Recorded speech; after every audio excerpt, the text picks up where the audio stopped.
guys! Welcome back sa channel. Ako si Rod Michael at today magta-time travel tayo para alamin ang kasaysayan ng Pilipinas mula noon hanggang ngayon. Ready na? Tara na! Noong unang panahon wala pang Kastila, Amerikano o Hapon. May sariling kultura na ang mga Pilipino. May barangay datu at may kalakalan.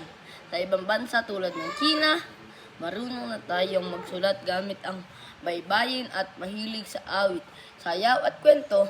Ibig sabihin, astig na tayo kahit wala pang wifi.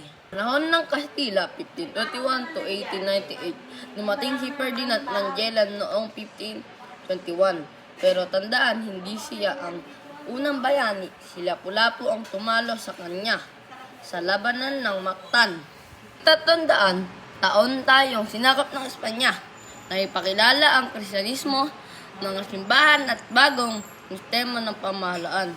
Pero may mga Pilipinong lumaban, kasama na si Jose Rizal na gumamit ng panulat para ipaglaban ang kalayaan natin. Ng mga Amerikano, 1898 to 1941. Pagkatapos ng Kastila, dumating ang mga Amerikano. Nagpatayo sila ng paaralan at dito nagsimula ang paggamit ng wikang Ingles.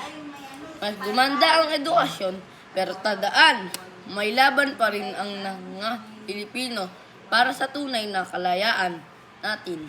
Hapon, 1941 to 1945, noong ikalawang digmaan, pandaigdig, sinakop tayo ng mga Hapon.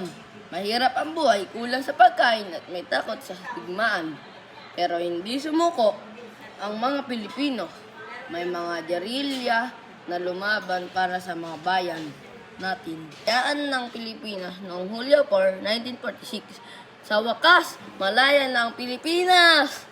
Ibig sabihin, tayo na ang may sariling gobyerno at sariling desisyon bilang bansa.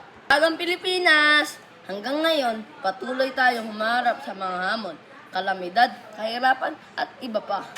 Pero kilala ang Pilipino sa bayanihan, sipag at pag-asa. Kaya kahit anong pagsubok, bagong ulayan na ang mabilis na kwento ng kasaysayan ng Pilipinas. Bilang mga bata, kayo ang pag-asa ng bayan. Alamin ang ating kasaysayan para mas mahalin ang ating bansa. Nagustuhan nyo ang vlog na to, like, share at subscribe. Salamat. Paalam!